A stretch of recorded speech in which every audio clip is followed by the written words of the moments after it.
Olá, boa noite. Prefeitos de vários municípios do interior se reuniram esta manhã em um seminário aqui na capital. A gestão estratégica dos recursos públicos, como a economia de gastos para contornar a crise e a destinação correta da verba arrecadada pelas prefeituras, foram os principais temas discutidos no encontro. O objetivo do Seminário Intermunicipal de Modernização Administrativa e Gestão Pública Compartilhada no Amazonas é construir uma agenda de ações com os gestores municipais para desenvolver novos projetos nas áreas de saúde, educação, segurança pública e infraestrutura. Mas, na primeira reunião com os prefeitos dos municípios do interior do estado, o governador José Mello disse que o objetivo é racionalizar os gastos públicos. No encontro, os prefeitos também falaram das dificuldades por conta da cheia dos rios. O prefeito de Anamã, município que está 100% alagado, afirmou que aproximadamente 2.500 famílias já foram afetadas. Já foi decretado o estado de emergência no dia 7 de maio. Nós estamos já, o processo já está tramitando na Casa Civil, já finalizando para ser reconhecido pelo estado, e também Brasília já está avaliando, né, a Defesa Civil Brasília. Os recursos são escassos e as dificuldades são tamanhas. Os municípios que já decretaram situação de emergência ficam dispensados de licitação sobre a contratação de produtos e serviços para atender as áreas atingidas pelas enchentes. A prefeita de Anori também falou dos desafios para atender a população afetada. As providências, já foram tomadas em relação à questão do decreto, já decretamos a situação. Nosso hospital, infelizmente, é afetado pela cheia, então é uma outra dificuldade que a gente enfrenta. Nós estamos hoje com 100% da nossa zona rural afetada. A cidade já estamos com quase 80% na sede do município e inúmeras dificuldades. De acordo com o prefeito de Codajás, onde boa parte das escolas da zona rural do município é atingida, os gastos são elevados para as ações de combate à subida das águas. Famílias que foram atingidas, que estão com casas alagadas, não podem também deixar de serem assistidas pelo município, pelo estado e pela União. Otimizar os gastos naquilo que for possível ser poupado, e naquilo que não for possível tem que ser feito, porque o importante é a qualidade de vida do nosso povo, e para isso a gente não pode economizar o dinheiro, deixar de gastar, tendo uma família necessitando da nossa ajuda. Para o secretário de Relações Institucionais do Amazonas, apesar das dificuldades no orçamento, o momento deve ser de cautela em relação à liberação de contratos do processo de licitação. Em razão da agressão à natureza, os nossos rios estão com seus cursos alterados e, portanto, o gestor tem que ter esse novo olhar. Agora, não pode, a pretexto disso, transformar a dispensa de licitação em regra. Tem que ter políticas duradouras, de modo que o investimento público seja feito sempre de forma correta, obedecendo à lei, mas para servir a população. José Mello afirmou que mesmo diante da crise econômica que o país atravessa, o governo do estado não medirá esforços para ajudar os municípios atingidos pela cheia dos rios. Eu fiz um destaque de 30 milhões de reais, desde que o município de Guajará, há 47 dias atrás, entrou em situação de emergência. O nosso pacote de ajuda aos municípios consiste em alimento, porque, por incrível que pareça, quando tem uma grande cheia, o peixe some. Então, alimento, medicamentos, porque doenças recorrentes acontecem nessa época de cheia e também quando seca. Recursos também para material de limpeza, enfim. E convênios com os municípios para que eles possam, com os recursos dele, com os nossos, fazer aquelas passarelas e comprar combustível para que as pessoas possam se deslocar da zona rural para as sedes dos municípios. Estive em Brasília, conversei com o Ministério da Integração, levei um pacote de pedido de ajuda que está sendo analisado por lá, mas o nosso governo já aportou 30 milhões e, se necessário for, aportaremos mais recursos. situação de emergência, mas os recursos devem ser bem aplicados, né? E nos municípios do interior, outro desafio é combater a criminalidade que tem crescido, principalmente por conta do tráfico de drogas. A reestruturação de delegacias do interior e também a qualificação dos servidores foram algumas das metas reforçadas pela Secretaria de Segurança Pública do Estado durante o encontro de delegados esta manhã na capital. Esse foi o primeiro encontro com delegados na nova gestão da Secretaria de Segurança Pública do Amazonas. O secretário Sérgio Fontes reconheceu que todos os municípios do interior também sofrem com a criminalidade, principalmente por conta do tráfico de drogas. Infelizmente, o problema do tráfico de drogas e todas as suas consequências, como a violência urbana, os pequenos furtos e roubos, a violência doméstica, chegou ao interior do estado do Amazonas, infelizmente. Nosso interior era um interior tranquilo e nós temos que buscar outros meios, outros caminhos para combater essa nova realidade. Ainda segundo ele, a meta é estabelecer projetos para a reestruturação de boa parte das delegacias dos municípios do interior do estado, reforçar o policiamento e também investir nos servidores para que possam atuar com mais eficiência. A presença de um delegado de polícia, da polícia judiciária, em todos os municípios do estado do Amazonas é um avanço. No entanto, nós precisamos permear essa presença com meios humanos e materiais para que esses profissionais possam realizar o seu trabalho. Nós estamos numa gestão em um momento de crise, que falta dinheiro, mas nós vamos procurar meios para dar ao servidor que lá está trabalhando no interior do estado a melhor condição possível. Se não for possível construir a delegacia, reformá-la, se não for possível reformá-la, colocar equipamentos, viaturas seguirão para o interior e viaturas novas, não viaturas usadas.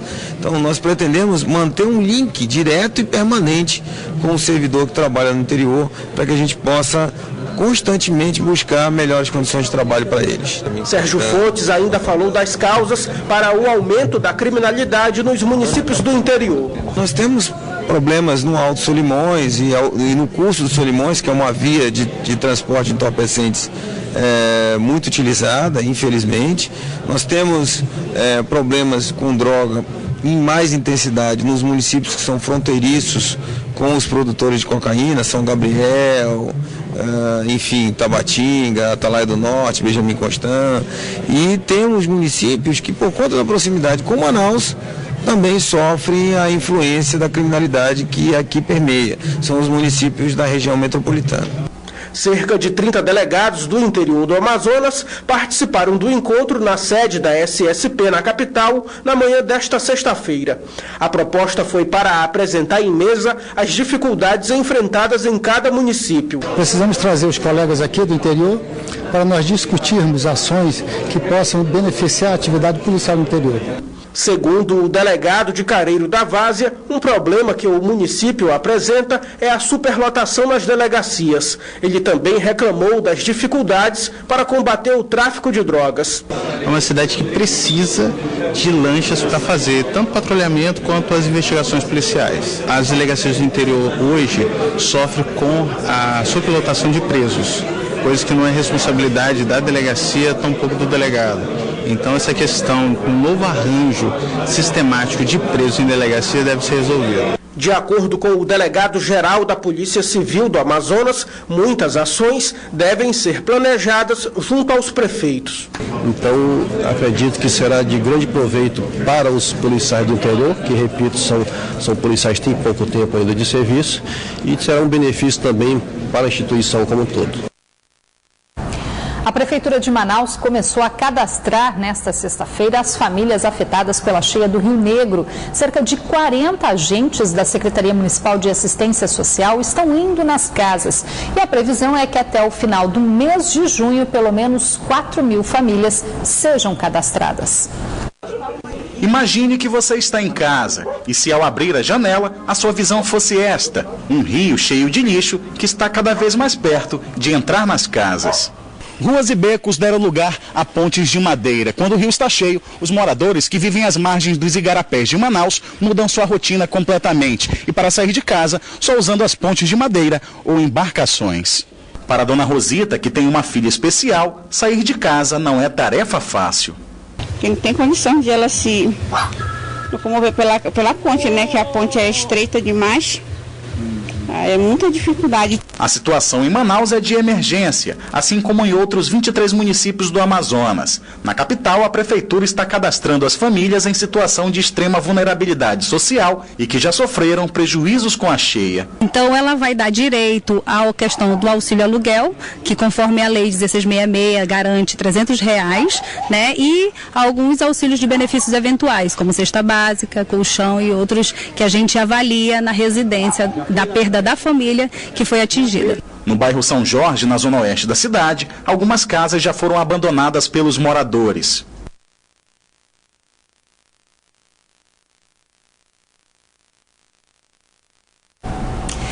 Sobre o lixo descartado nos igarapés, segundo a prefeitura, o volume já é 50% maior em relação ao mesmo período do ano passado. O trabalho de retirada já soma 30 toneladas por dia e o gasto mensal com a limpeza desses locais é de R$1 milhão. Dinheiro que poderia ser aplicado em outros setores se também não fosse a falta de consciência de muitos moradores. E vamos conferir agora como vai começar o fim de semana aqui na capital e também em alguns municípios do interior.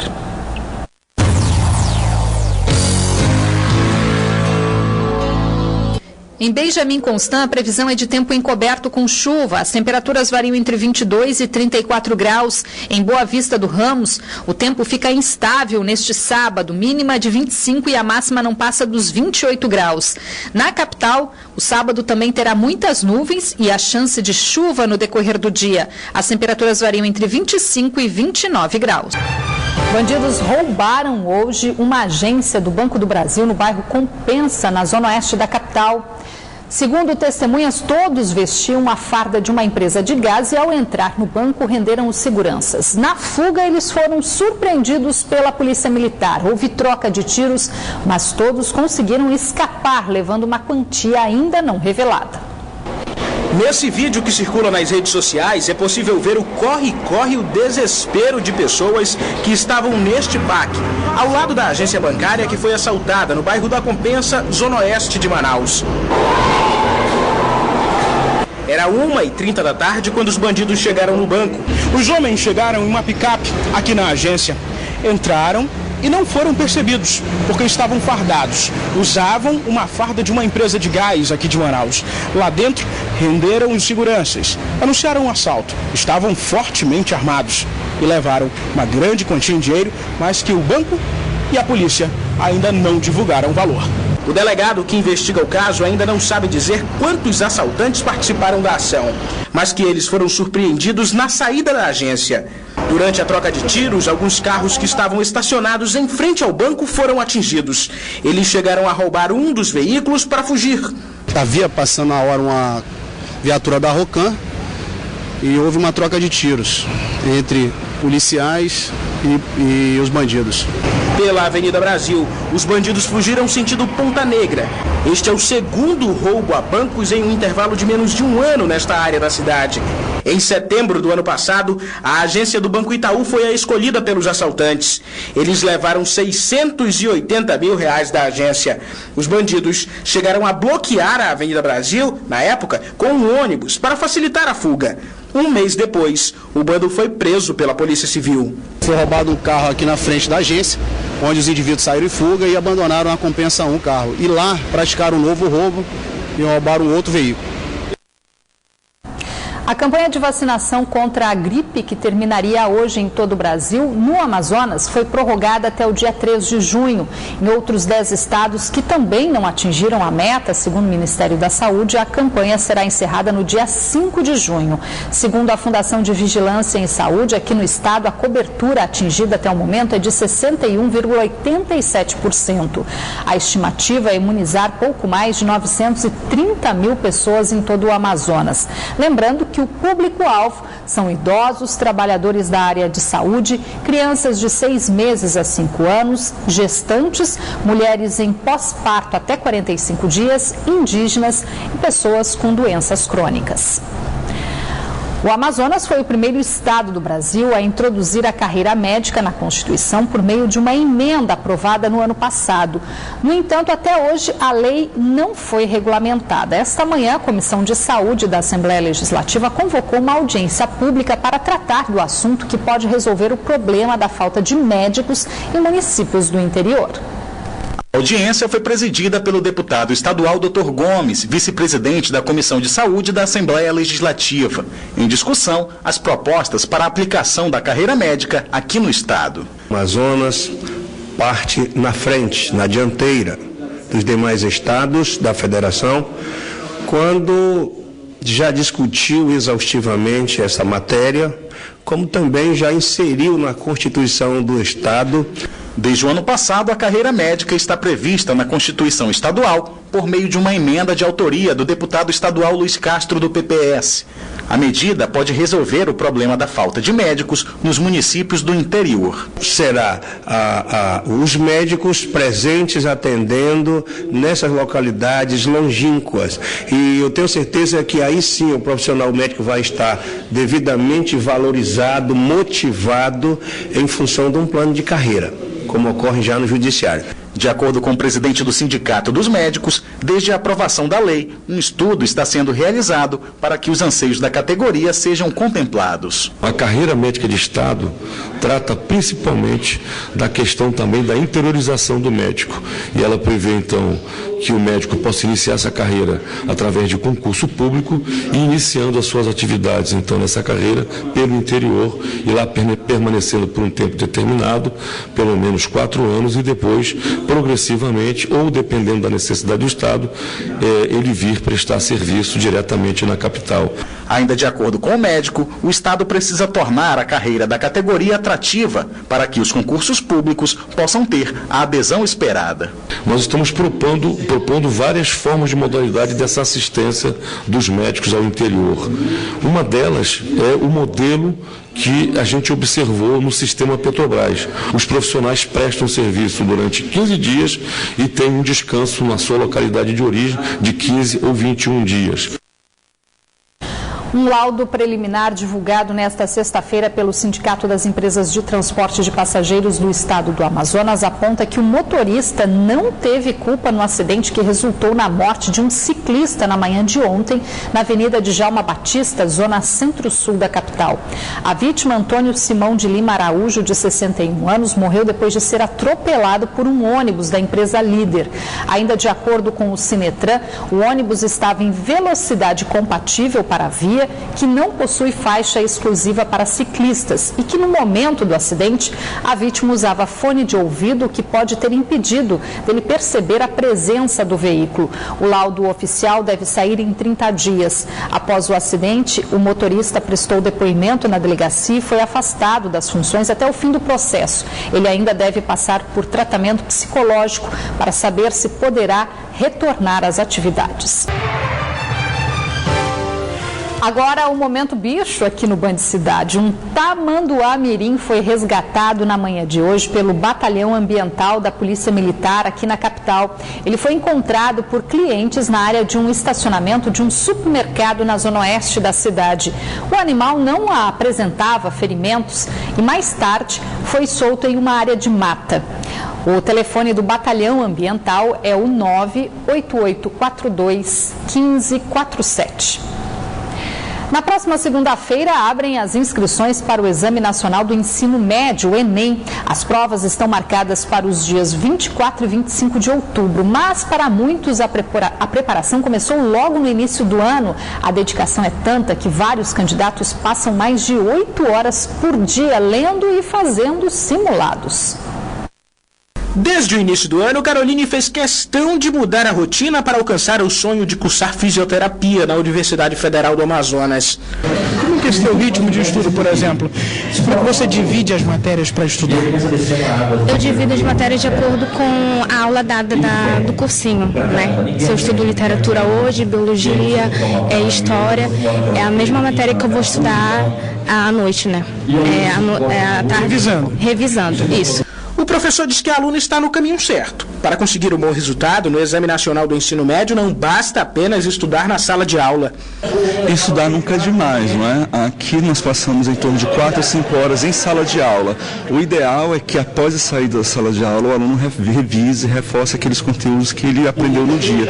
Então a gente indica mais 2, 3 horas de estudo em casa, de transpiração. Toda a preparação é válida. Afinal, nos dias de prova, 24 e 25 de outubro, os candidatos enfrentam 180 questões de múltipla escolha, sem contar com a temida redação. Essa professora explica que não adianta ter uma boa pontuação no Enem se na produção de texto o candidato vai mal.